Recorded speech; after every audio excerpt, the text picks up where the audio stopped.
مضل له ومن يضلل فلا هادي له وأشهد أن لا إله إلا الله وحده لا شريك له وأشهد أن محمدا عبده ورسوله يا أيها الذين آمنوا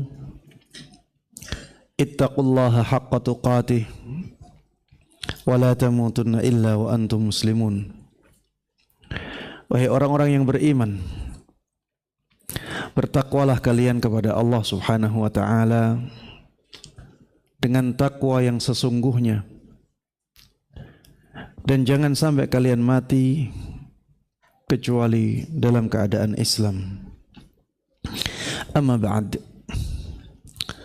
fa inna asdaqal hadithi kitabullah wa khairal huda huda Muhammadin sallallahu alaihi wasallam wa syarral umuri muhdatsatuha fa inna kulla muhdatsatin bid'ah wa kulla bid'atin dhalalah wa kulla dhalalatin finnar. Para jemaah sekalian, kaum muslimin dan kaum muslimat, hadirin dan hadirat yang kami muliakan, kami hormati dan kami cintai karena Allah Subhanahu wa ta'ala. Alhamdulillah, kita panjatkan puja dan puji syukur kita kehadirat Allah Subhanahu wa ta'ala, satu-satunya zat yang pantas untuk semua pujian, karena semua kenikmatan sumbernya darinya.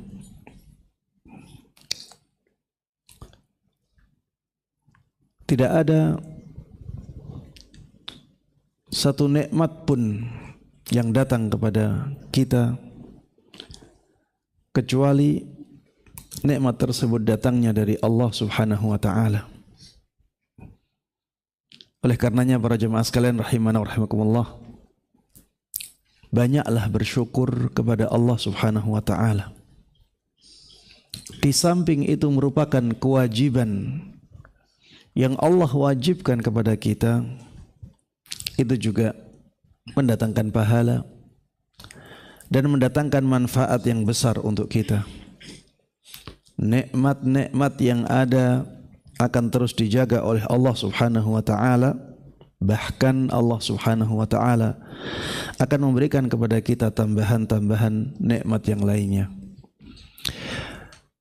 Para jemaah sekalian rahiman rahimakumullah, tidak lupa salawat dan salam, keberkahan dan kenikmatan semoga selalu terlimpahkan dan tercurahkan kepada Nabi yang sangat kita cintai dan sangat kita junjung tinggi, Nabi Agung Muhammad sallallahu alaihi wasallam. Begitu pula kepada seluruh keluarga beliau, seluruh sahabat beliau dan seluruh kaum muslimin yang mengikuti beliau dan para sahabatnya dengan baik hingga hari akhir nanti. Ikhwati wa akhwati fillah, a'azzanallahu wa iyyakum. Tema kajian kita pada kesempatan kali ini tentang berbicara tanpa ilmu. Di zaman kita ini para jemaah sekalian rahiman rahimakumullah, banyak orang yang terjatuh ke dalam kesalahan ini. Makanya kita bahas masalah ini agar kita tahu bahayanya hal ini, sehingga kita semakin takut untuk berbicara tanpa ilmu, dan agar orang-orang yang sudah terbiasa melakukannya bisa ingat, bisa berhenti dari kebiasaan berbicara tanpa ilmu. Di zaman kita ini banyak orang-orang jahil dalam agama, tapi dia berani, bahkan sangat berani berbicara tentang agama, seakan-akan berbicara tanpa agama itu tidak ada konsekuensinya sama sekali. Seakan-akan dia tidak akan mempertanggungjawabkannya di hari akhir nanti. Seakan-akan perkataan dia tentang agama itu tidak dicatat oleh malaikat. Sangat berani sekali. Bahkan banyak dari mereka yang terjatuh ke dalam tindakan mengolok-ngolok agama. Yang itu merupakan tindakan kekufuran. Sebagaimana disepakati oleh para ulama. Ketika orang-orang munafik di zaman Nabi Muhammad sallallahu alaihi wasallam mengolok-ngolok para sahabat Nabi sallallahu alaihi wasallam, Allah Subhanahu wa taala turunkan ayat kepada mereka. Dan ketika mereka mengatakan bahwa apa yang mereka katakan itu hanya bermain-main saja, hanya candaan saja, tetap Allah katakan la ta'tadhiru qad kafartum ba'da imanikum. Tidak usah, tidak perlu kalian minta maaf. Kalian telah kufur setelah keimanan kalian. Candaan-candaan tentang agama di zaman kita ini sangat biasa dan sangat banyak. Iya, para jemaah sekalian rahimanallah, ada yang tidak tahu bercanda atau serius mengatakan tentang syariat jenggot. Semakin panjang jenggotnya semakin apa? Semakin goblok. Ya, enggak tahu ini candaan atau serius. Walaupun itu candaan, itu tindakan mengolok-ngolok syariat Allah Subhanahu wa taala. Dan yang mengatakan bukan orang yang biasa. Orang yang sudah belajar agama puluhan tahun mengatakan kata-kata itu. Na'udzubillahi min dzalik. Ada yang berbicara bahwa syariat Islam sudah tidak relevan lagi dengan zaman modern ini. Karena syariat Islam diturunkan di masyarakat yang sangat sederhana, sangat terbelakang. Ketika itulah syariat Islam turun. Sekarang zaman sudah sangat modern sekali. Maka Islam tidak relevan lagi dengan zaman ini. Seakan-akan dia mengatakan Allah Subhanahu wa taala tidak mampu membuat syariat yang bisa menjawab tantangan semua zaman. Seakan-akan mereka mengatakan demikian. Padahal Allah Subhanahu wa taala Maha berkuasa atas segala sesuatu. Dia kira aturan Allah Subhanahu wa taala dalam syariat Islam itu seperti aturannya dia. Yang kalau sudah berlalu 10 tahun, 20 tahun harus dikoreksi, harus diganti. Allah Subhanahu wa taala Maha mengetahui segala sesuatu. Maha tinggi kebijaksanaannya, Maha berkuasa atas segala sesuatu. Allah bisa membuat aturan untuk semua manusia dimanapun tempatnya, yang aturan tersebut bisa bertahan dari zaman yang paling sederhana sampai zaman yang paling modern. Itulah syariat Islam yang Allah tegaskan di dalam Al-Quran, Al-yawma akmaltu lakum dinakum wa atmamtu alaikum ni'mati wa raditu lakumul Islam madina. Pada hari ini aku telah sempurnakan untuk kalian agama kalian, dan aku telah lengkapkan nikmatku untuk kalian, dan aku telah ridha Islam sebagai agama kalian. Allah katakan agama ini sempurna. Itu artinya agama ini benar-benar tidak ada kekurangannya. Benar-benar bisa menjawab tantangan dari semua zaman. Bisa menjawab tantangan dari semua waktu dan semua tempat. Maka sungguh sangat bodoh orang yang mengatakan bahwa syariat Islam itu tidak relevan lagi dengan zaman yang sangat modern ini. Dia sangat bodoh tentang Allah Subhanahu wa ta'ala. Dia sangat jahil tentang syariat Allah Subhanahu wa ta'ala. Ada di antara orang, dan ini banyak juga, yang mengatakan bahwa pembagian tauhid menjadi 3 dikatakan ini sama dengan Trinitas. Subhanallah, gimana? Kok bisa seperti itu? Dan kata-kata ini juga muncul dari orang yang sudah lama belajar, bahkan di Saudi. Iya, saya tidak ingin menyebutkan namanya, tapi ada di YouTube ada. Pembagian tauhid menjadi 3 disamakan dengan Trinitas. Subhanallah. Kok bisa kata-kata itu keluar? Di mana rasa takut dia kepada Allah Subhanahu wa ta'ala? Trinitas itu Tuhannya 3. Sedangkan pembagian tauhid itu hanya pembagian tauhid saja. Allahnya 1. Ini saja sudah sangat berbeda. Tuhannya 3 tapi dianggap 1. Yang ini Tuhannya Allah Subhanahu wa ta'ala saja. Ini hanya untuk memudahkan. Ada tauhid rububiyah, mentauhidkan Allah dalam rububiyahnya, maksudnya mentauhidkan Allah.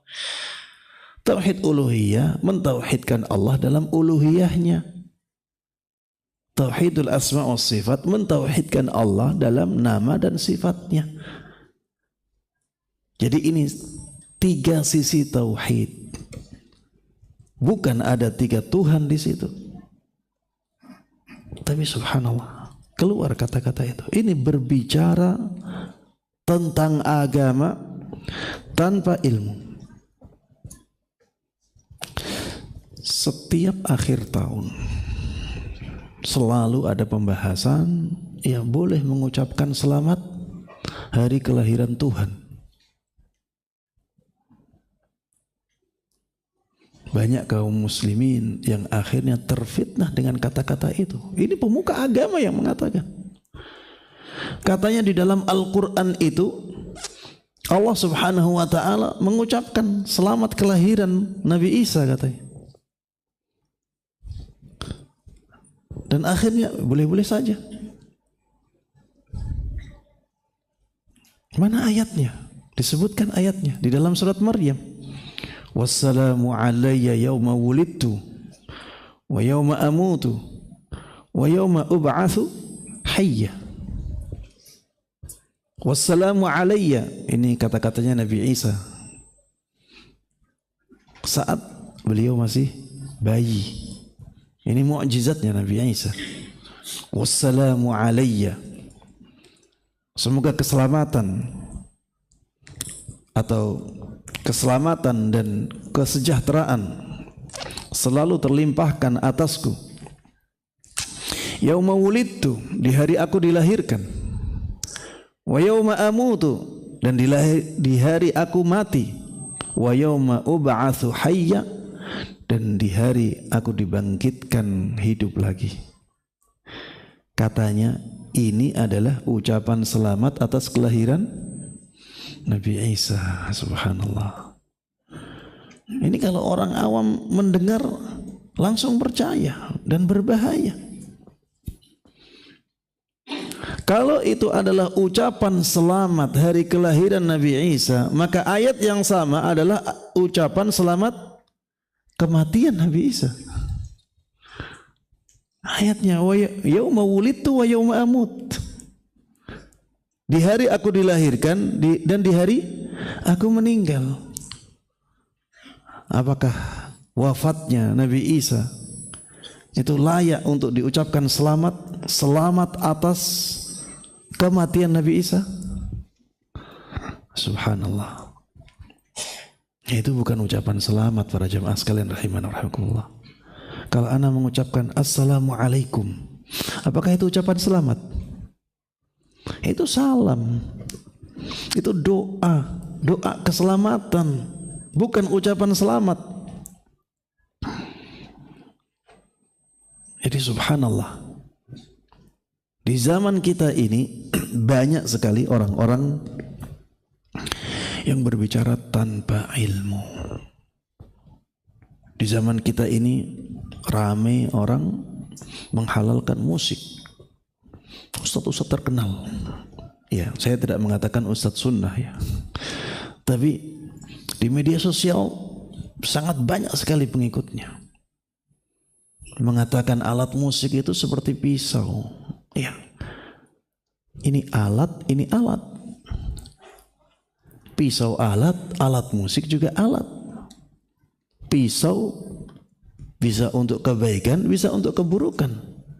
Maka pisau kalau untuk kebaikan jadinya boleh. Kalau untuk keburukan jadinya tidak boleh.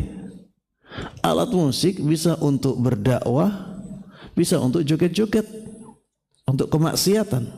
Berarti kalau untuk berdakwah boleh, kalau untuk bermaksiat menjadi tidak boleh. Orang awam kalau dengar seperti ini langsung termakan oleh syubhat. Ya, ini syubhat para jamaah sekalian rahimana rahimakumullah. Alat musik itu sudah datang nasnya. Hadisnya di Sahih Bukhari. Sedangkan pisau tidak ada nasnya. Kenapa disamakan? Kalau tidak ada nas itu kita katakan boleh-boleh saja. Tapi sekarang sudah ada nasnya. Kenapa masih pakai qiyas? La qiyasa ma'an nas. Kalau sudah ada nas tidak boleh kita menggunakan qiyas. Rasulullah sallallahu alaihi wasallam dalam hadis yang diriwayatkan oleh Imam Bukhari mengatakan la yakunanna min ummati aqwamun yastahilluna al-hira wal harira wal khamra wal ma'azif. Benar-benar akan datang di umatku ini banyak kaum yang menghalalkan perzinaan, menghalalkan sutra bagi laki-laki, menghalalkan khamr, minum-minuman keras, dan juga alat-alat musik. Sudah selesai. Ada hadisnya. Kecuali kalau orang tersebut berani mendhaifkan hadis yang ada di Sahih Bukhari dengan bertaklid kepada Ibnu Hazm yang hidup di abad ke-5 Hijriah. Para jamaah sekalian rahimana wa rahimakumullah. Ibnu Hazm tinggal di mana? Kapan hidupnya? Dialah orang yang pertama kali menghalalkan alat-alat musik. Abad ke-5 Hijriah. Sebelumnya enggak ada. Apakah kita mengikuti dia dan mencampakkan semua perkataan ulama sebelumnya? Dengan kita mengatakan beliau kan juga seorang ulama besar di Andalusia. Di mana perkataan semua sahabat Nabi sallallahu alaihi wasallam? Di mana perkataan semua a'immah? Imam Abu Hanifah, Imam Malik, Imam Syafi'i, Imam Ahmad. Dikemanakan perkataan mereka?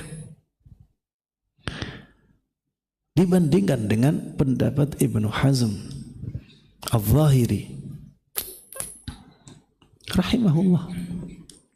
Beliau orang yang mulia, tapi dalam masalah ini beliau salah. Karena menyelisih kesepakatan para ulama sebelumnya. Dan banyaknya orang yang menghalalkan alat musik di zaman ini adalah bukti nyata benarnya sabda Nabi tadi alaihi salatu wassalam. Memang nantinya akan banyak orang-orang yang menghalalkan alat-alat musik. Maka jangan sampai kita mengikuti mereka. Para jemaah sekalian rahimana rahimakumullah, kalau dicontohkan satu persatu berbicara tentang agama tanpa ilmu sangat banyak sekali. Dan kalau kita sebutkan satu persatu, kita juga harus memberikan jawaban atas syubhat-syubhat itu. Anda melihat yang saya contohkan, ya cukup ya sebagai contoh. Dan selanjutnya kita akan menyebutkan betapa bahayanya berkata tentang agama tanpa ilmu. Yang pertama, para jemaah sekalian rahimana rahimakumullah, kita harus tahu ya bahwa agama Islam itu syariat dari siapa? Dari Allah Subhanahu wa taala. Kalau kita berbicara tentang syariat Allah, itu berarti kita berbicara atas nama Allah. Ini yang pertama harus kita sadari. Jadi hukum syariat itu firman Allah Subhanahu wa taala. Makanya para ulama ahli usul fikih ya, mereka mengatakan ketika mendefinisikan hukum syariat, khitabullah al-muta'alliq bi af'alil mukallafin bil iqtida aw at-takhyir aw al-wada'. Hukum syariat itu firman Allah Subhanahu wa ta'ala yang berkaitan dengan perbuatan para mukallaf, baik itu bentuknya tuntutan atau bentuknya pemberian pilihan atau bentuknya tanda-tanda. Bisa kita garis bawahi, itu adalah firman Allah. Kalau kita berbicara tentang hukum syariat, kita berarti berbicara atas nama Allah Subhanahu wa taala. Maka kita benar-benar harus hati-hati di sini. Kalau kita tidak mendapatkan dalil yang kuat pada masalah tertentu, lebih baik kita diam. Lebih baik kita diam. Diam saat itu adalah keselamatan. Diam saat itu adalah perhiasan yang sangat berharga. Diam emas. Ya, ketika kita tidak tahu tentang dalil pada hukum tertentu, pada masalah tertentu, jangan sampai kita membicarakan masalah itu. Ana heran ya di zaman kita ini. Memang cobaan di zaman kita ini berat. Anda kalau lihat media sosial, misalnya Facebook ya, ada ustadz yang membuat statusnya benar, tapi karena banyak mengganggu orang-orang yang belum tahu ilmu tentang itu, akhirnya komentarnya subhanallah, komentar yang tidak sopan, ya, komentar yang tidak berdasarkan ilmu sama sekali, komentar karena kesalahpahaman dia terhadap statusnya. Kenapa mereka tidak sabar? Kenapa mereka tidak mencerna dahulu apa yang disampaikan?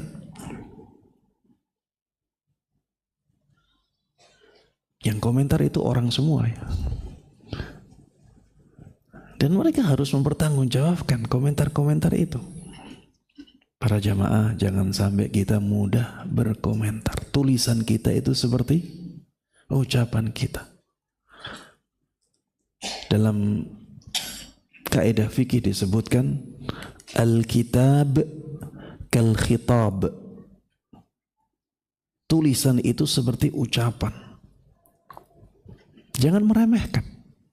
Sebagaimana dalam masalah ucapan kita tidak boleh meremehkan, tidak boleh menganggap ini ringan, dalam masalah tulisan juga demikian.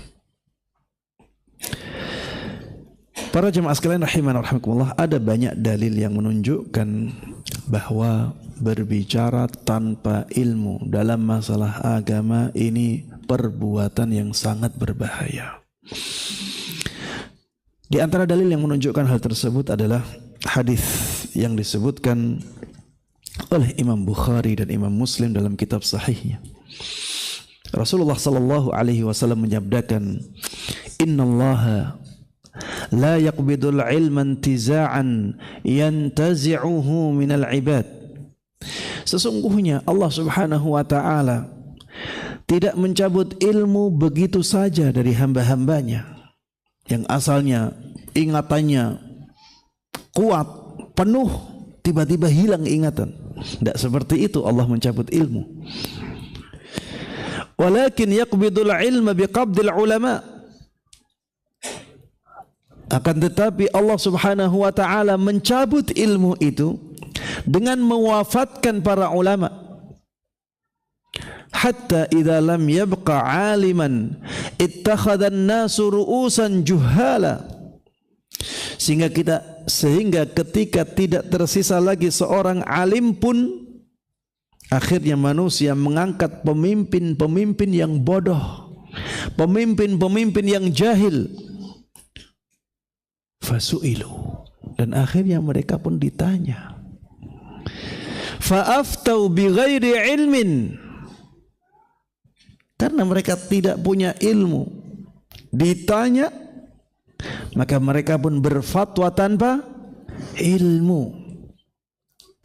Fadallu wa adallu, akhirnya yang terjadi mereka tersesat dan mereka pun menyesatkan. Jadi berkata-kata tanpa ilmu itu adalah perbuatan sesat. Tidak cukup perbuatan sesat, itu menyesatkan banyak orang.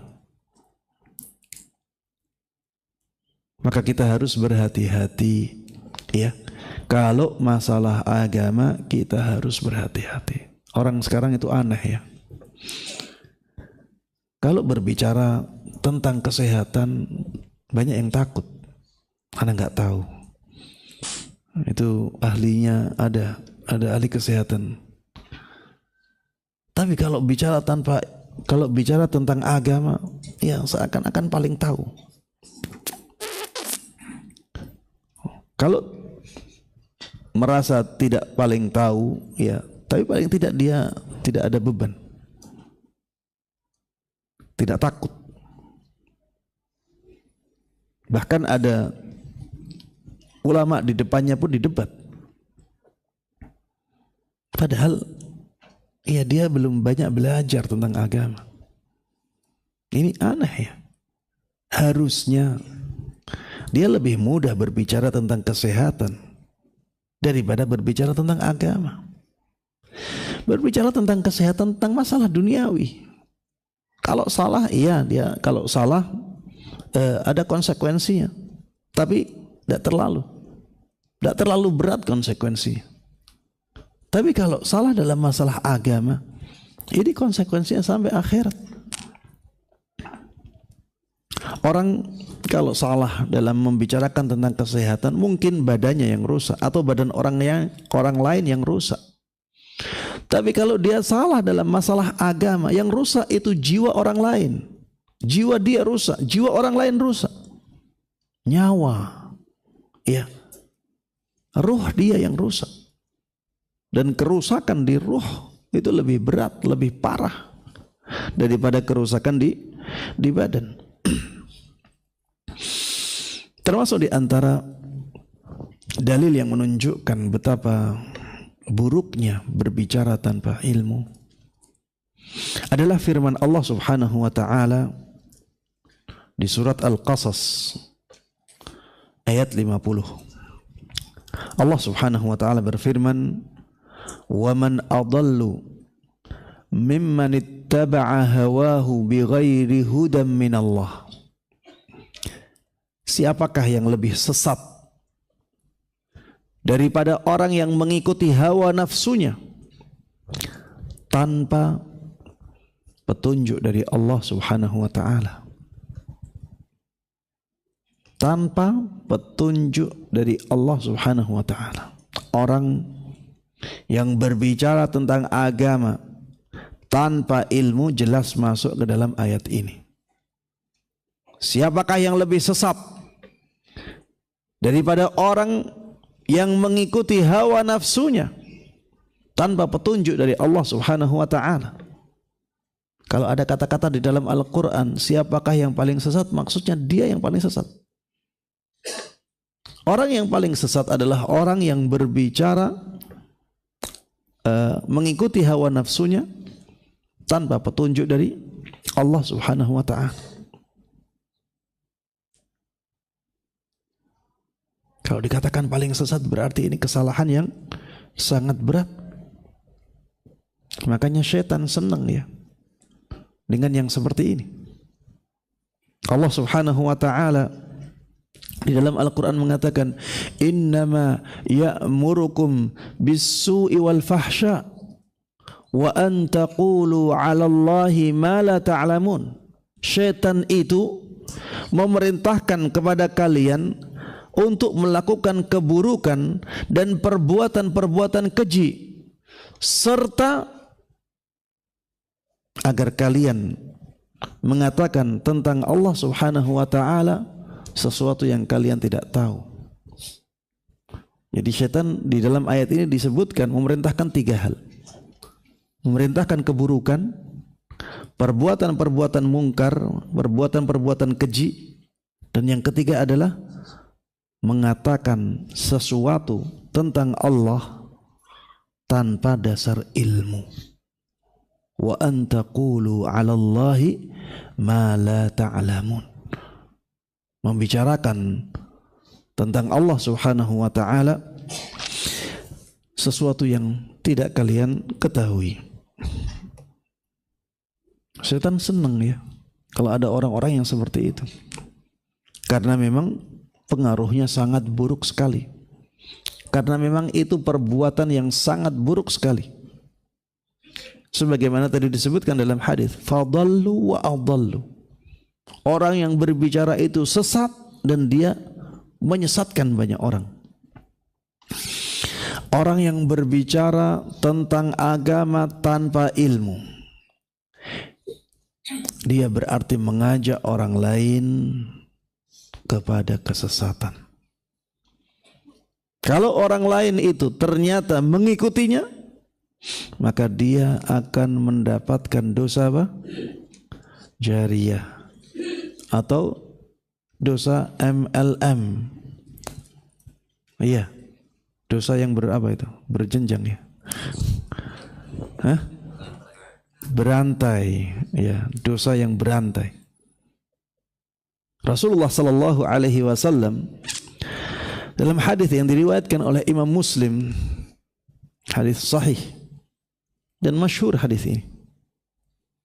Beliau menyabdakan, man da'a ila dalalah kana alaihi minal ism mithlu athami man tabi'ah la yanqusu dhalika min athamihim syai'a.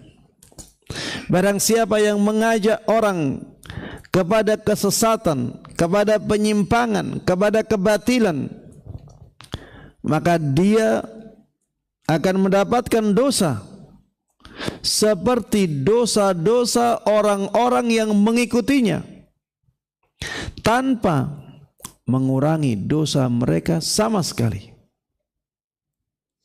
Iya, dosa berantai akhirnya. Kalau dia mengatakan sesuatu tentang agama dan dia salah di dalamnya, padahal dia berbicara tanpa ilmu memang dari awalnya, maka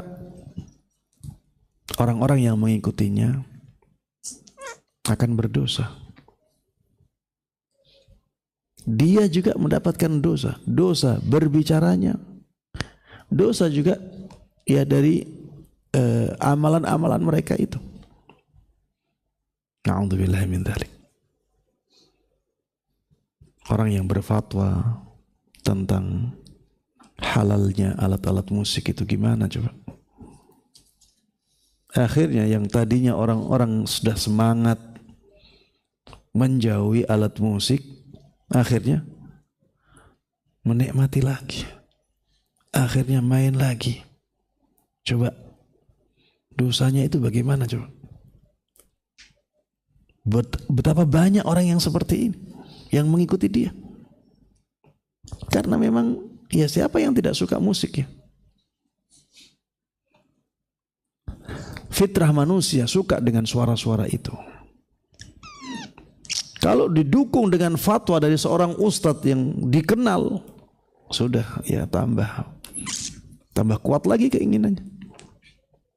Apalagi sampai dikatakan ini bisa bernilai pahala kalau digunakan untuk berdakwah. Subhanallah, itu bukan bernilai pahala, itu jadi bid'ah nanti nih. Iya, akhirnya jadi bid'ah. Beribadah dengan alat-alat musik, ini beribadah dengan alat musik jadi bid'ah. Bid'ahnya orang-orang sufi di zaman dulu seperti itu. Ada bid'atus sama'. Jadi dia mendengarkan musik kemudian digunakan untuk merenungi keagungan Allah Subhanahu wa taala. Hatinya tenang, ya tenang karena setan. Ditenangkan oleh setan hati. Ini jadi bid'ah. Beribadah dengan alat musik. Lebih parah lagi. Bid'ah itu lebih besar dosanya daripada kemaksiatan biasa. Kalau dia diniatkan untuk ibadah, malah menjadi dosa yang lebih besar lagi. Na'udzubillahi min dzalik. Berbicara tentang agama tanpa ilmu, ini berdusta atas nama Allah. Yang disebutkan di dalam Al-Quran di surat An-Nahl ayat 116 sampai 117, innal ladzina yaftaruna 'ala Allahil kadhiba la yuflihun mata'un qalil walahum 'adzabun alim. Sesungguhnya orang-orang yang mengada-ngadakan kebohongan terhadap Allah Subhanahu wa taala, mereka tidak akan beruntung. Yang mereka dapatkan hanyalah kesenangan yang sedikit, dan bagi mereka azab yang sangat pedih. Ada orang-orang jamaah ya sekalian rahimana rahimakumullah yang berbicara dalam masalah agama untuk mendapatkan apa? Harta, fulus. Dia dikasih uang, dikasih harta agar mengeluarkan fatwa pesanan. Fatwa pesanan ini banyak ya di zaman ini.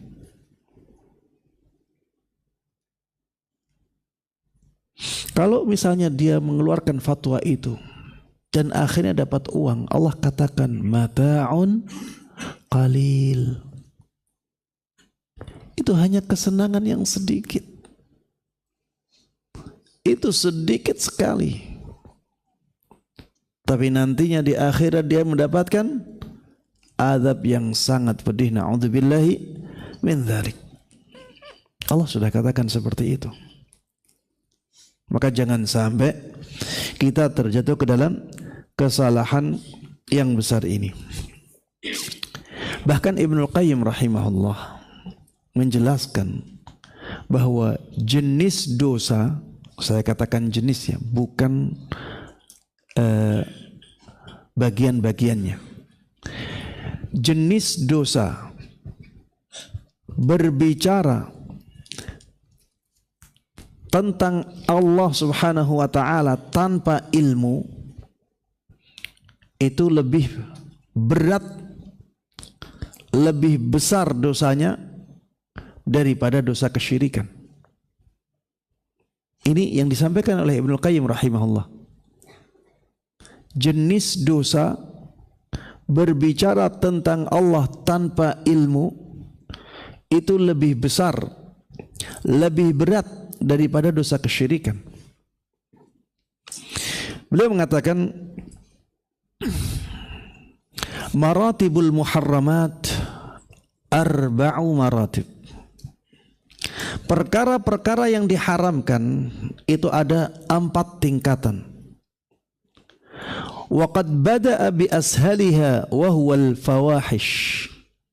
Dan Allah Subhanahu wa taala telah memulai, Allah Subhanahu wa taala mulai menyebutkan yang paling ringannya di ayat itu, yaitu ayat yang ada di surat Al-A'raf ayat 33. Beliau di sini sedang menjelaskan ayat ini. Qul innama harrama rabbiyal fawahish ma dhahara minha wa ma batan wal ithma wal baghya bighairil haqq wa an tusyriku billahi ma lam yunazzil bihi sultana wa an taqulu 'ala Allahi ma la ta'lamun.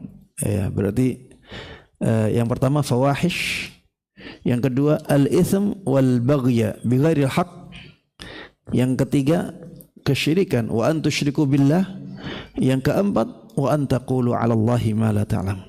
Ibnu Qayyim rahimahullah mengatakan di dalam ayat ini Allah Subhanahu wa taala mulai menyebutkan dosa yang paling ringannya, yaitu fawahish. Kemudian Allah Subhanahu wa taala menyebutkan dosa yang lebih berat setelahnya, yaitu al-ithm wal-zulm, dosa dan kezaliman. Ini yang kedua yang disebutkan oleh Allah Subhanahu wa taala, dan itu lebih berat daripada fawahish. Mungkin fawahish dosa-dosa kecil ya. Walladzina yajtanibuna kaba'iral itsmi wal fawahisha illa al-lamam.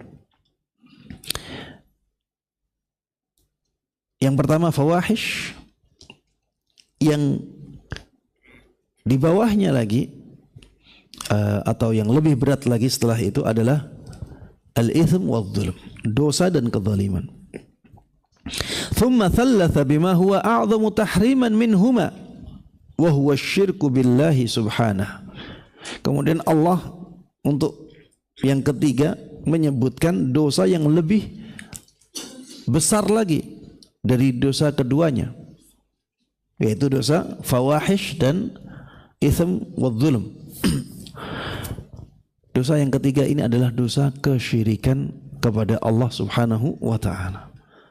Thumma rabba'a bima huwa ashaddu tahriman min dzalika kullih. Kemudian Allah Subhanahu wa taala menyebutkan dosa yang keempat, yang lebih besar dosanya daripada semua yang disebutkan sebelumnya. Wa huwal qawlu 'alaihi bighairi 'ilm, yaitu berkata atas nama Allah Subhanahu wa taala tanpa ilmu. Di sini jelas ya, Ibnu Qayyim rahimahullah menegaskan, menjelaskan bahwa berkata tentang Allah Subhanahu wa taala tanpa ilmu itu lebih besar dosanya daripada kesyirikan. Dan beliau di sini menyebutkan jenis ya. Jenis dosa berkata tentang Allah tanpa ilmu itu jauh lebih besar daripada dosa kesyirikan.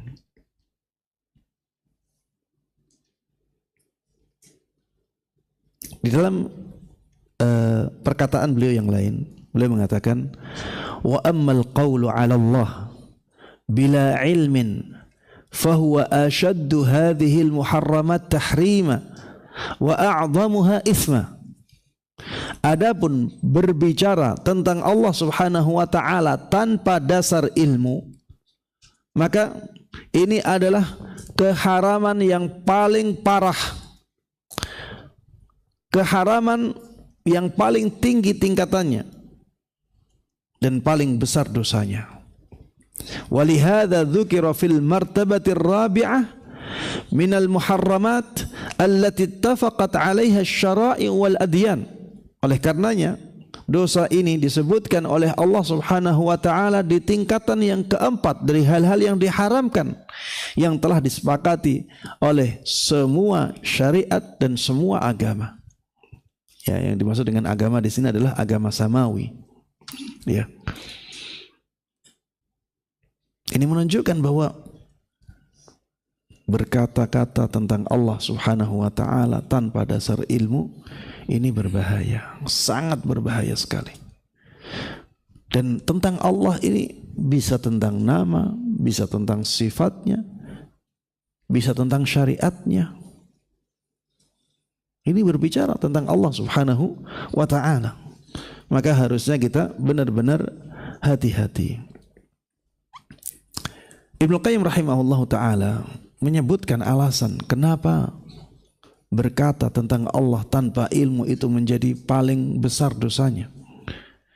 Beliau mengatakan, "Falaysa fi ajnasil muharramat a'zamu 'indallahi minhu." Tidak ada jenis perbuatan atau perkara yang diharamkan yang lebih besar dosanya dibandingkan perbuatan berbicara tentang Allah tanpa ilmu. Wa huwa aslu syirki wal kufri. Ibnu Qayyim mengatakan itu adalah sumbernya kesyirikan dan kekufuran. Itu asal dari kesyirikan dan kekufuran. Berasal dari berkata-kata atau berbicara tentang Allah tanpa dasar ilmu. Bisa mengantarkan seseorang kepada kesyirikan, bisa mengantarkan seseorang kepada kekufuran. Wa alaihi ussisatil bid'ah wad dhalalat. Dari situlah dibangun bid'ah-bid'ah dan kesesatan-kesesatan. Semua kesesatan, semua kebid'ahan itu sumbernya dari berbicara tentang Allah tanpa ilmu. Ya. Tentang Allah tadi sudah Ana sampaikan, tentang Allah, tentang zatnya, tentang sifatnya, tentang perbuatannya. Di antara bentuk atau bagian dari perbuatannya adalah syariat Allah Subhanahu wa ta'ala. Ini berbicara tentang Allah tanpa ilmu adalah sumber dari semua kesesatan, semua kesyirikan, semua kebid'ahan. Na'udzubillahi min dzalik. Ibnu Qayyim mengatakan, fa kullu bid'atin mudillah fid din asasuha al-qawlu 'ala Allah bila ilm. Semua kebid'ahan yang menyesatkan dalam agama ini dasarnya adalah perkataan tentang Allah tanpa dasar ilmu. Ini beliau sebutkan di kitab Madarijus Salikin jilid pertama halaman 378. Ya, ini ya ternyata sesuatu yang dianggap oleh orang-orang itu sangat remeh, sangat sepele, sangat ringan, ternyata sangat berbahaya sekali. Makanya ulama-ulama generasi salaf, ya, ulama-ulama dari generasi salaf dahulu, mereka itu sangat takut ketika berbicara tentang ilmu, ketika berbicara tentang agama. Ini sebagai contoh saja ya, ada perkataan-perkataan yang menunjukkan hal tersebut. Dari Al-Bara disebutkan, laqad ra'aitu 300 min ashabi Badr. Aku telah melihat 300 orang yang mengikuti perang Badar. Ma minhum min ahad, tidak ada seorang pun dari mereka, illa wa huwa yuhibbu an yakfiyahu sahibuhul futyah, kecuali dia senang apabila temannya sudah mencukupi dirinya untuk berfatwa. Maksudnya dia tidak ingin berfatwa, biar temannya yang berfatwa. 300 sahabat yang ikut perang Badar, keadaannya seperti itu. Di sana ada sahabat Abu Bakar, ada sahabat Umar, dan sahabat-sahabat besar yang lainnya. Setiap dari mereka ingin agar orang lain sudah cukup untuk berfatwa, sehingga dia tidak harus berfatwa lagi. Abdurrahman ibn Abi Layla rahimahullah, beliau mengatakan, adraktu 20 wa mi'ah minal ansar, aku telah bertemu dengan 120 sahabat dari kalangan Ansar. Yus'alu ahaduhum 'anil mas'alah, salah seorang dari mereka ditanya tentang masalah tertentu. Fayarudduha hadha ila hadha wa hadha ila hadha hatta tarji'a ila al-awwal. Satu ditanya, dia mengatakan, coba tanya kepada si fulan. Dari Ansar lagi, dari Ansar ini mengatakan, coba tanya kepada si fulan, Ansar lagi, sampai akhirnya kembali ke orang pertama. Ini takutnya mereka berbicara tentang agama, tentang syariat Allah Subhanahu wa ta'ala. Ada perkataan dari Asy-Sya'bi dan Al-Hasan Al-Basri dan Abu Husain, inna ahadakum la yufti fil mas'alah walau waradat ala Umar bin Al-Khattab la jama'a laha ahla Badr. Mereka mengatakan, sesungguhnya salah seorang dari kalian benar-benar bisa berfatwa, benar-benar mau berfatwa pada satu masalah yang apabila masalah itu ditanyakan kepada sahabat Umar, maka sahabat Umar akan mengumpulkan semua sahabat yang ikut perang Badar untuk membahas masalah itu. Ya, maksudnya kalian saat ini itu kayaknya terlalu gampang berfatwa, terlalu meremehkan fatwa. Ini zamannya Sya'bi ya, zamannya Al-Hasan Al-Basri, sudah terjadi yang seperti ini. Tapi tentunya zaman kita jauh lebih parah ya. Tapi zaman dahulu sudah ada ya perkara-perkara yang seperti ini. Mudah berfatwa. Dan para jemaah sekalian rahimakumullah, berbicara tentang agama itu bukan hanya masalah benar dan tidak juga ya. Ini seringkali tidak disadari oleh orang-orang yang berbicara. Berbicara tentang agama itu juga harus memperhatikan cara kita berbicara. Cara kita berbicara harus kita perhatikan. Allah sebutkan di dalam Al-Quran, di surat Al-Muzammil, inna sanulqi alaika qawlan thaqila, sesungguhnya kami, Allah Subhanahu wa ta'ala, akan melemparkan kepadamu wahai Muhammad perkataan yang berat. Perkataan yang berat itu apa? Wahyu. Wahyu itu berat.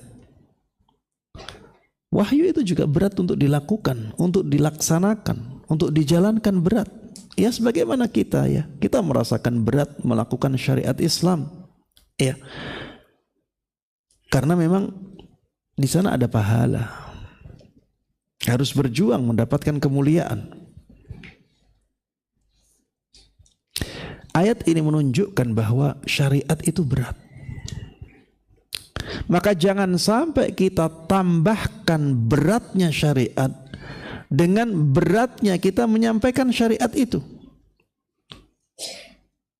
Kalau misalnya kata-kata kita kasar, ya, kata-kata kita terlalu keras, akhirnya orang akan semakin sulit untuk menerima kebenaran, menerima syariat. Maka kita harus sebisa mungkin mengatur kata-kata kita agar masyarakat itu mudah menerima kebenaran yang kita bawa.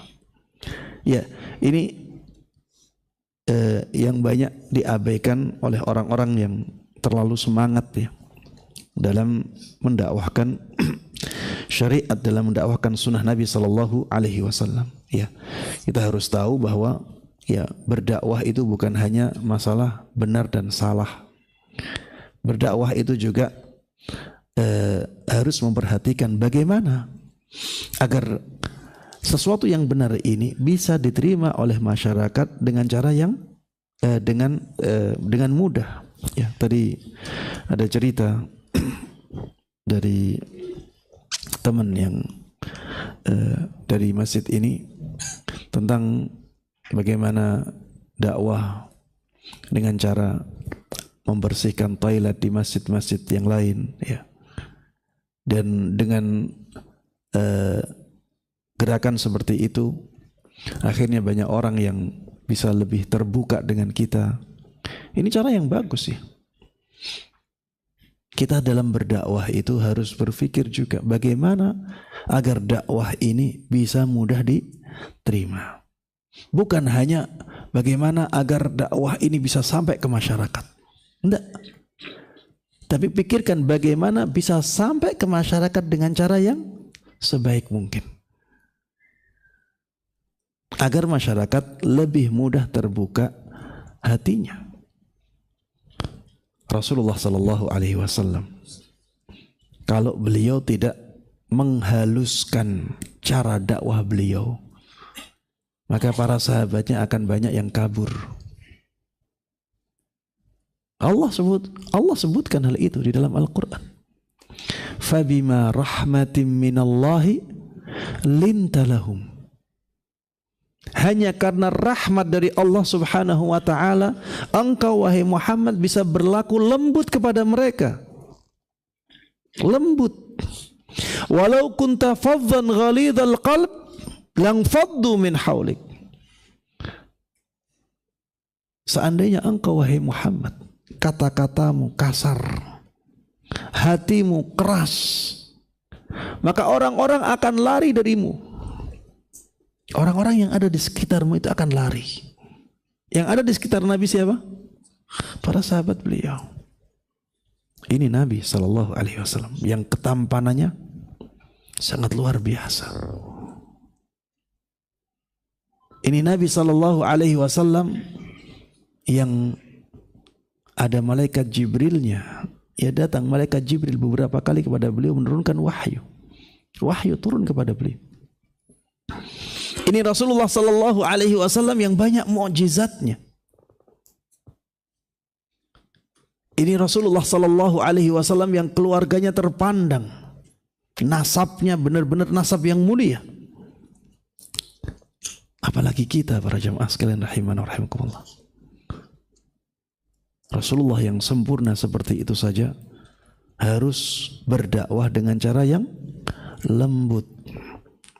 Memang ya ada perang di sana. Perang itu bukan untuk semua orang. Perang itu untuk orang-orang yang memang tidak bisa menerima dakwah kecuali dengan perang itu. Tapi standarnya Islam itu rahmatan lil alamin. Wa ma arsalnaka illa rahmatan lil alamin. Kami tidaklah utus engkau wahai Muhammad kecuali sebagai bentuk rahmat untuk alam semesta ini. Baik, kita teruskan lagi tentang perkataan-perkataan dari para ulama salaf yang menunjukkan betapa takutnya mereka berbicara tentang agama tanpa ilmu. Dari seorang tabi'in yang bernama Atha ibn As-Sa'ib rahimahullah, beliau mengatakan, seorang tabi'in yang ditemui berarti siapa? Para sahabat. Beliau mengatakan, adraktu aqwaman yus'alu ahaduhum anis syai'i fayatakallam wa huwa yar'ud. Aku telah menemui banyak kaum. Ya, kalau tabi'in bertemu dengan banyak kaum, berarti kemungkinan besar adalah para sahabat Nabi sallallahu alaihi wasallam. Salah seorang dari mereka ketika ditanya tentang sesuatu, dia menjawab dalam keadaan gemetar. Dalam keadaan gemetar. Karena dia sadar dia berbicara atas nama Allah Subhanahu wa taala. Imam Abu Hanifah pernah mengatakan, laulal faraq. Al-faraq ay syiddatul khawf. Laulal faraqu min Allah ta'ala an yadhi'al ilmu ma aftaitu. Kalau bukan karena saking takutnya aku kepada Allah Subhanahu wa ta'ala akan hilangnya ilmu, maka aku tidak akan berfatwa. Jadi beliau berfatwa itu terpaksa, keterpaksaan, karena saking takutnya beliau kepada Allah kalau ilmu agama itu hilang. Kalau bukan karena itu beliau tidak akan berfatwa. Beliau mengatakan, yakunu lahumul mahna wa alayyal wizr. Karena berfatwa itu risikonya tinggi. Bisa jadi fatwanya salah, ya, atau kurang syarat. Akhirnya yang dapat fatwa tidak ada masalah, tapi aku yang kena dosanya. Ini kata Imam Abu Hanifah. Imam Malik rahimahullah juga sangat terkenal, ya. Beliau sangat takut untuk berfatwa. Imam Malik itu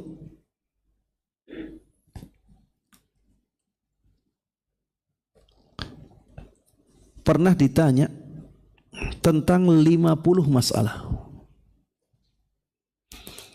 dan tidak mau menjawab satu pun pertanyaan itu. 50 masalah. Iya. Ini bukan pertanyaan yang sedikit. Tidak dijawab satu pun oleh beliau. Wa kana yaqul man ajaba fi mas'alah fayanbaghi qabla al-jawab an ya'rida nafsahu 'ala al-jannati wan-nar fa kaifa khalasuhu thumma yujib. Ini kata Imam Malik. Beliau mengatakan, barang siapa yang ingin menjawab pertanyaan tentang agama, maka hendaknya sebelum dia menjawab, dia membayangkan dirinya di depan neraka dan surga. Hendaknya dia membayangkan dirinya berada di hadapan surga dan neraka. Dan hendaknya dia berpikir bagaimana dia bisa selamat dari neraka. Kemudian setelah itu silahkan dia menjawab. Jadi kalau kita ditanya tentang masalah agama, bayangkan diri kita berada di antara surga dan neraka. Dan pikirkan bagaimana kita harus selamat dari neraka itu dalam jawaban yang akan kita sampaikan. Iya, kemudian setelah itu silakan menjawab. Ini kata Imam Malik rahimahullah.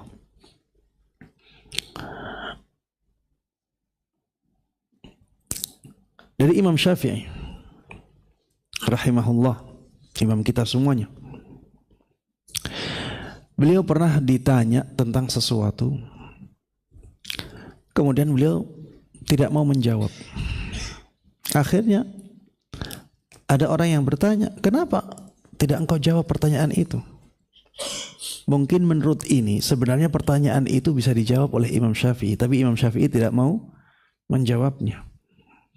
Apa kata Imam Syafi'i ketika ditanya seperti itu? Hatta adri annal fadla fis sukuti au fil jawab. Karena aku belum tahu apakah yang lebih baik aku diam ataukah aku menjawabnya. Saya belum tahu yang lebih baik aku menjawabnya ataukah aku tidak menjawabnya. Makanya aku belum berani menjawab. Ya, ini kehati-hatian yang sangat luar biasa dari para a'immah ya. Imam Syafi'i, siapa yang meragukan keilmuannya? Para a'immah. Itu saja ketika mau menjawab harus berpikir dulu. Imam Malik subhanallah. Ya. Siapa mereka? Dan dahulu para ulama ya, tidak malu sama sekali untuk mengatakan saya tidak tahu. Asy-Sya'bi ini seorang ulama besar dalam ilmu hadis. Beliau pernah ditanya tentang sesuatu dan akhirnya beliau mengatakan la adri, aku tidak tahu. Akhirnya ada orang yang mengatakan kepada beliau, ala tastahi min qaulika la adri wa anta faqihu ahli al-Iraq. Apakah engkau tidak malu wahai Sya'bi dari perkataanmu aku tidak tahu, sedangkan engkau adalah ahli fikihnya penduduk Irak atau negara Irak. Kamu itu sekarang sudah dikenal sebagai pakar fikih negeri Irak yang ketika itu adalah pusat pemerintahan kaum muslimin. Kamu ditanya mengatakan la adri, aku tidak tahu. Engkau pakar fikih ahli Irak. Apa kata Asy-Sya'bi? Beliau mengatakan lakinnal malaikah lam tastahi hina qalat la ilma lana illa ma 'allamtana. Ini subhanallah ilmu yang sangat luar biasa. Benar-benar merenungi ayat-ayat Al-Quran. Beliau mengatakan akan tetapi malaikat tidak malu ketika mereka mengatakan la ilma lana illa ma 'allamtana. Kami tidak punya ilmu sama sekali kecuali yang engkau ajarkan kepada kami ya Allah. Malaikat tidak malu. Kenapa saya harus malu mengatakan la adri?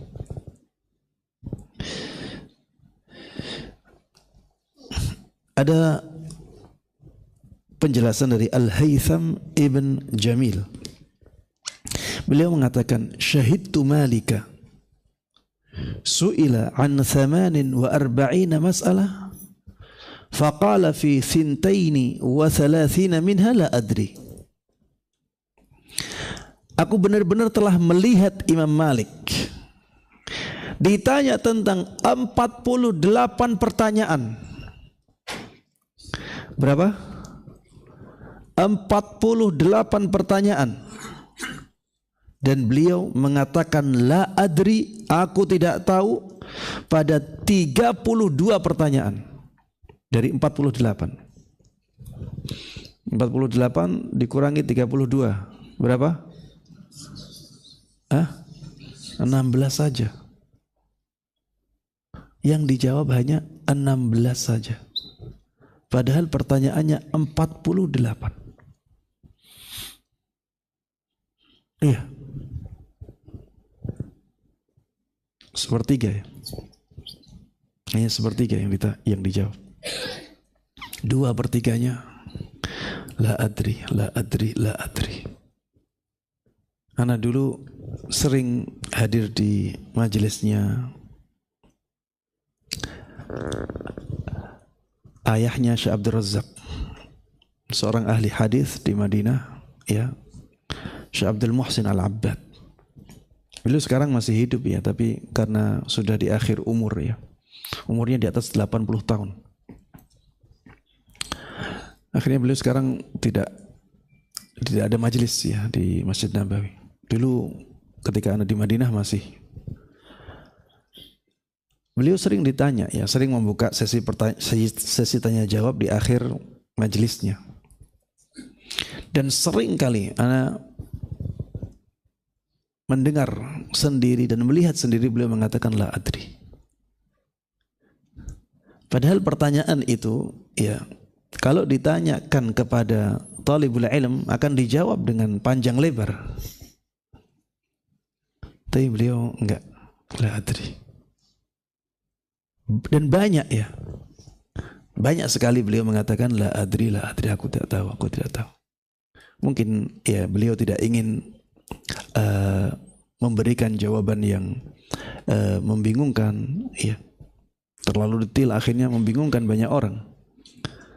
Atau ya mungkin beliau masih melihat ada dua pendapat atau tiga pendapat yang kuat semuanya, ya, atau memang tidak tahu, ada banyak kemungkinan di sini. Tapi keberanian beliau dan teladan beliau dalam menjawab dengan la adri dan sering, ini perlu kita contoh ya. Ini uswah hasanah seperti. Karena kalau kita ya malu untuk mengatakan la adri, sedangkan kita menjadi rujukan ilmu, ini akhirnya akan membinasakan kita, menjerumuskan kita ke dalam kebinasaan, ke dalam bahaya-bahaya yang sangat banyak.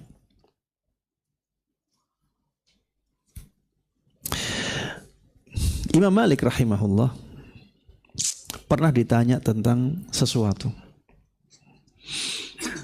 dan jawaban beliau la adri, aku tidak tahu. Kemudian ada orang yang mengatakan kepada beliau, hiya mas'alah khafifah sahlah. Wahai Imam Malik, itu tuh masalah yang ringan, masalah yang mudah. Kenapa jawabannya la adri? Kenapa jawabannya aku tidak tahu? Apa kata Imam Malik? Imam Malik marah dan mengatakan laisa fil ilmi syai'un khafif. Tidak ada sesuatu yang ringan dalam masalah ilmu agama, kata beliau. Jadi orang itu yang bertanya itu ya, atau yang protes itu orang yang belum tahu ilmu agama memang.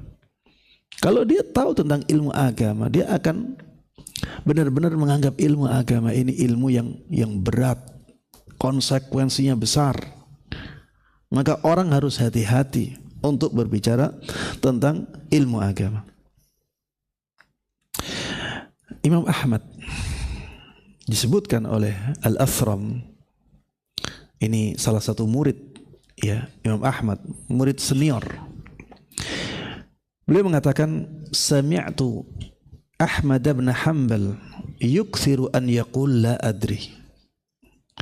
Aku sering mendengar Imam Ahmad bin Hanbal banyak mengatakan la adri, aku tidak tahu. Wadzalika fima urifal aqawilu fihi. Padahal itu adalah masalah yang sudah masyhur, pendapat-pendapat yang ada dalam masalah itu. Itu masalah yang jelas ya.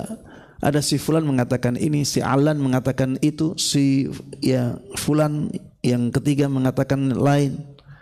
Itu masalah yang sudah masyhur. Imam Ahmad ketika ditanya tentang masalah itu pun masih sering menjawab la adri, aku tidak tahu. Imam Abu Dawud, ini juga muridnya Imam Ahmad. Beliau menceritakan tentang bagaimana Imam Ahmad banyak mengatakan la adri. Barang siapa yang berfatwa pada setiap masalah yang ditanyakan kepada dia, maka dia adalah orang gila. Sufyan ibn Uyainah dan Sahnun atau Suhnun. Keduanya mengatakan ajsarun nas 'alal futya aqalluhum ilma. Orang yang paling berani berfatwa adalah orang yang paling sedikit ilmunya. Orang yang paling berani berfatwa adalah orang yang paling dangkal ilmunya. Ya, orang awam ya banyak yang ya merasa tahu tentang agama. Ya, akhirnya mereka mudah berfatwa. Berfatwa itu berbicara tentang agama. Padahal sebenarnya ya konsekuensinya sangat berat. Ya. Kemudian para jemaah sekalian rahimakumullah, kalau kita masih dalam taraf belajar, masih talibul ilm, kita harus tahu diri. Jangan sampai kita berbicara pada masalah tertentu padahal kita belum punya imam. Maksudnya belum punya orang yang berbicara sebelumnya.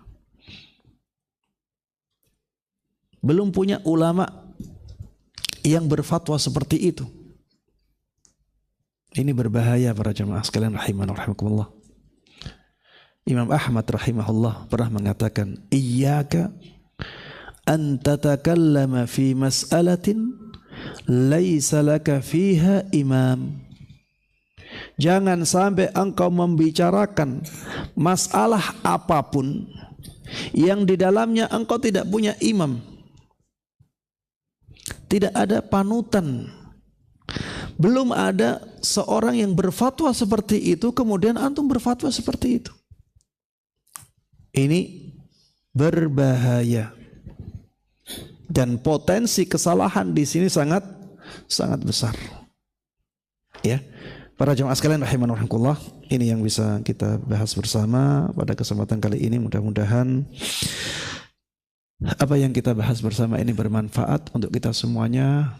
Mudah-mudahan Allah berkahi ilmu kita, dan mudah-mudahan Allah Subhanahu wa taala memberikan taufiknya kepada kita semuanya untuk bisa mengamalkan dan menyebarkan semua ilmu yang sampai kepada kita dengan baik dan mudah. Amin amin ya rabbal alamin. Sallallahu wasallama wa baraka ala nabiyyina Muhammadin wa ala alihi wa sahbihi wa man tabi'ahum bi ihsanin ila yaumiddin. Walhamdulillahi rabbil alamin. Baik, ada pertanyaan?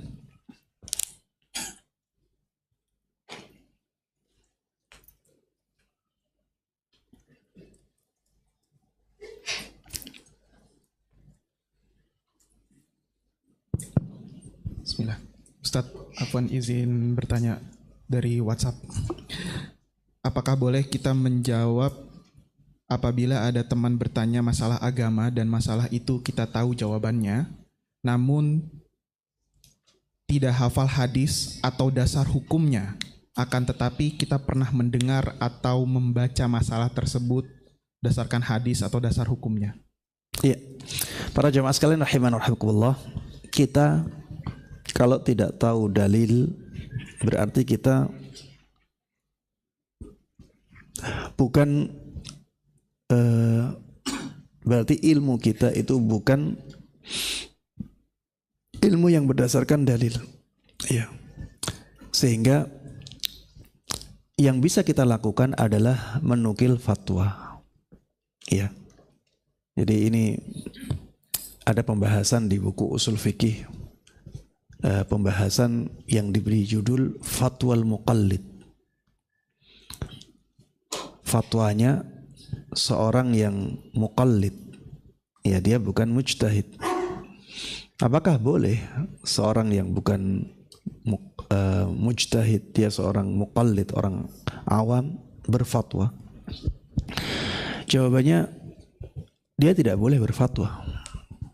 Yang biasa dia lakukan adalah menukil fatwa. Misalnya ketika ditanya, antum tahu nggak masalah ini? Saya pernah dengar dari Ustadz Fulan menyampaikan demikian. ini menukil fatwa. Ya seperti ini boleh.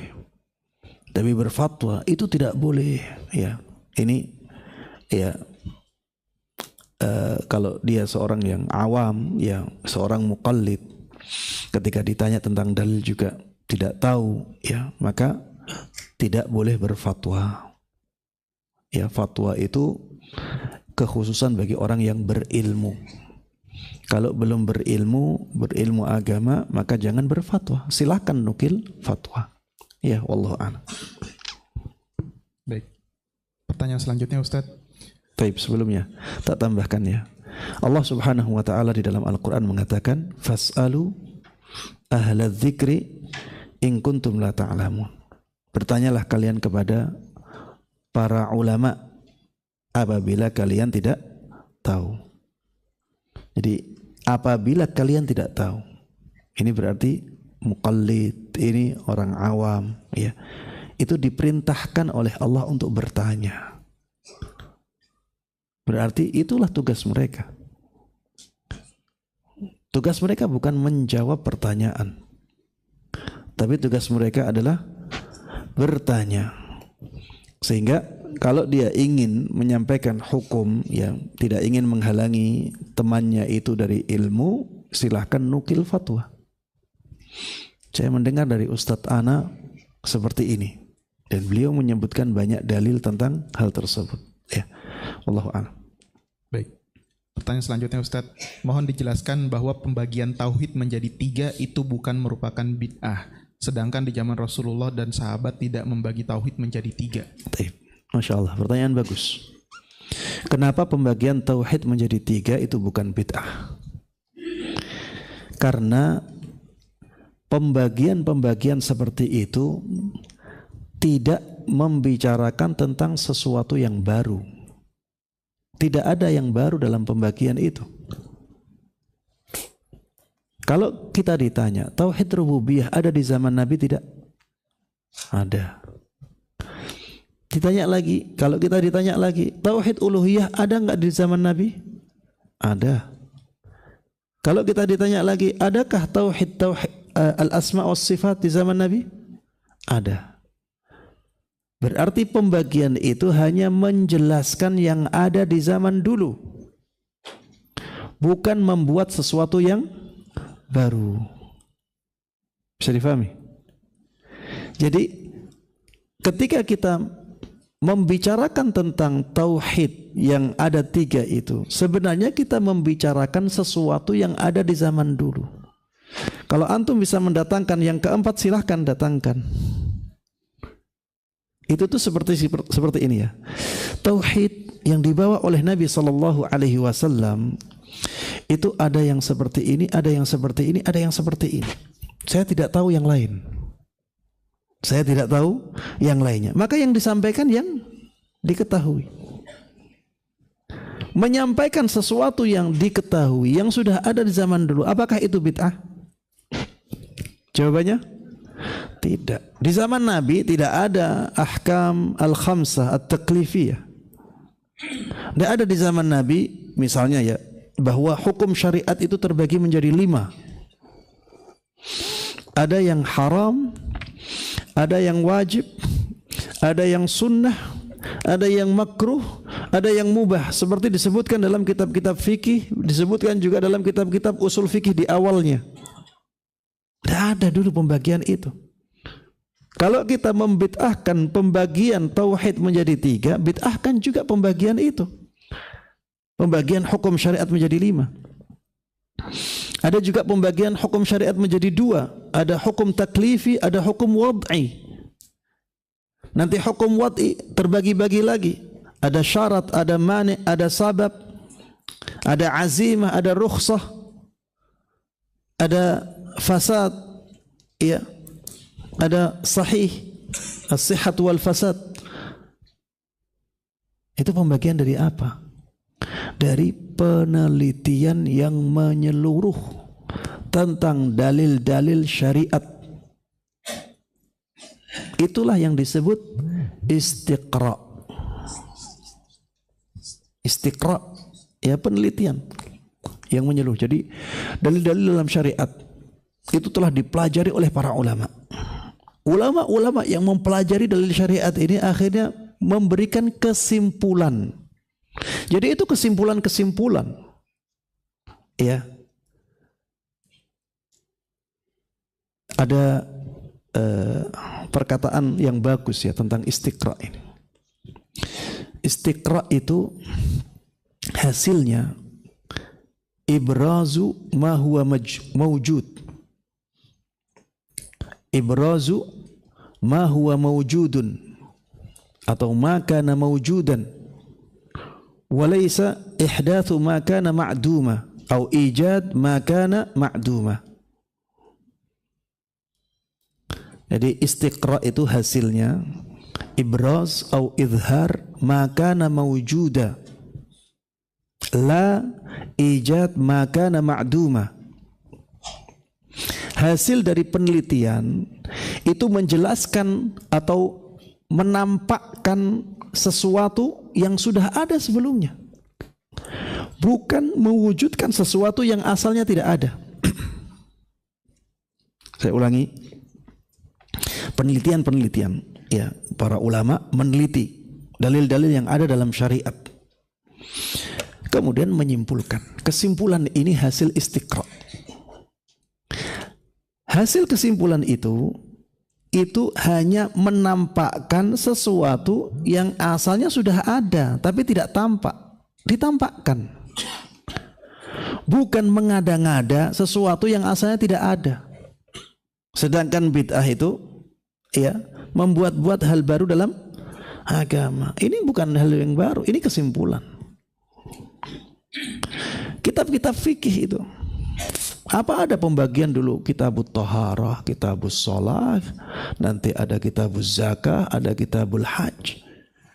Pembagiannya, para ulama membaginya seperti itu. Pembagian-pembagian seperti ini itu berdasarkan istiqra, ya, berdasarkan istiqra, dan itu hanya menampakkan sesuatu yang sebelumnya sudah ada, hanya belum tampak, ditampakkan dengan adanya kesimpulan itu, bukan mengada-ngada sesuatu yang asalnya belum ada. Sehingga pembagian tauhid itu bukan bid'ah. Orang yang mengatakan seperti itu tidak tahu hakikat bid'ah dia, dan dia tidak tahu hakikat istiqra, dan dia juga tidak konsisten dengan perbuatan para ulama yang lainnya ketika membagi bahasa, ya, membagi kata dalam bahasa Arab menjadi 3.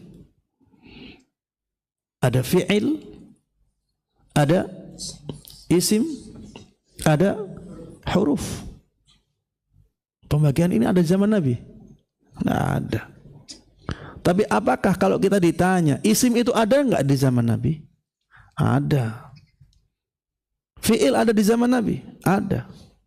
Huruf ada di zaman Nabi? Ada. Itu hanya menampakkan sesuatu yang asalnya tidak tampak. Dan ini ya seperti ini, cara seperti ini itu banyak. Bukan hanya masalah pembagian tauhid. Nanti ada ad-daruriyat al-khams. Jadi sesuatu yang paling mendasar dalam agama ini, dan itu menjadi tujuan semua agama, itu hanya 5. Semua syariat yang Allah turunkan tujuannya 5 ini saja. Ini hasil istiqra. Kalau misalnya kita ingin menyalahkan, silahkan salahkan, kritisi silahkan. Itu hasil kesimpulan, bisa dikritisi, silahkan kritisi. Kalau kita mengatakan sebenarnya bukan 5, 4, silahkan sampaikan alasan kenapa jadi 4. Kalau kita ingin menambah sebenarnya bukan 5, 6 atau 7, silahkan sampaikan alasan kenapa jadi 7, kenapa jadi 5, kenapa jadi 6. Seharusnya yang kita permasalahkan itunya, bukan istiqra'nya. Istiqra' sudah merupakan dalil, ya, dalam pandangan para ulama, penelitian. Ini seperti ya orang penemu-penemu saat ini. Ada penemu hukum gravitasi, ya. Gravitasi ditemukan. Apakah gravitasi ditemukan asalnya tidak ada jadi ada? Enggak. Dia hanya menampakkan sesuatu yang sebelumnya belum tampak. Dan itu bukan bid'ah. Ya. Apalagi ini masalah dunia ya. Tapi seperti itu, ya itulah kesimpulan. Ada hukum-hukum baru yang ditemukan oleh ahli fisika, ya. Ada hukum-hukum baru yang ditemukan oleh ahli biologi. Itu sebenarnya bukan sesuatu yang baru, penemuannya baru ditemukan, sebelumnya sudah ada. Ya seperti itu juga dengan masalah istiqra ini. Jadi para ulama itu mengatakan bahwa semua agama itu tujuan utamanya ya lima saja, menjaga 5 hal. Itulah yang disebut ad-daruriyatul khams, 5 hal yang sangat mendasar. Yang pertama hifdzuddin, menjaga agama. Yang kedua hifdzun nafs, menjaga raga, badan. Yang ketiga hifdzul aql, menjaga akal. Yang keempat hifdzun nasl, ada yang menyebutnya hifdzul ird, ada yang menyebutnya hifdzun nasab. Jadi menjaga nasab, menjaga keturunan, menjaga kehormatan, ini yang keempat. Kemudian yang kelima hifdzul mal, menjaga harta. Agama Islam dari A sampai Z-nya tujuannya 5 ini, nggak keluar dari 5. Ini kesimpulan para ulama, dan ini tidak bisa dikatakan bid'ah. Ya, kalau kita mengatakan pembagian tauhid menjadi 3 itu bid'ah, ini juga bid'ah. Akhirnya, ya harusnya dia mengatakan ini bid'ah. Padahal ini yang mengatakan para ulama dari zaman dulu. Dan pembagian tauhid menjadi 3 itu sudah ada sejak zaman dulu. Sudah ada sejak zaman ya kitab-kitab klasik akidah. Ya disebutkan gara-gara isu ini akhirnya Syekh Abdul Razak hafizahullah menulis ya athar-athar dari para ulama di zaman dahulu ya, di zaman salaf yang menyebutkan tentang pembagian tauhid itu, yang memberikan isyarat bahwa mereka juga melihat seperti itu. Ya. Taib. Demikian wallahu taala alam. Ana cukupkan sampai di sini ya. Kalau masih ada yang kurang puas, insyaallah mudah-mudahan ada kesempatan lagi. Barakallahu fikum. Wallahu taala alam. Semua yang benar dari Allah Subhanahu wa taala. Apabila ada yang salah itu dari kebodohan dan kejahilan ana. Ana meminta ampun kepada Allah Subhanahu wa taala atas kesalahan-kesalahan apabila ada. Barakallahu fikum. Mari kita tutup majlis ini dengan doa kafaratul majlis. Subhanakallahumma wa bihamdik asyhadu an la ilaha illa anta astaghfiruka wa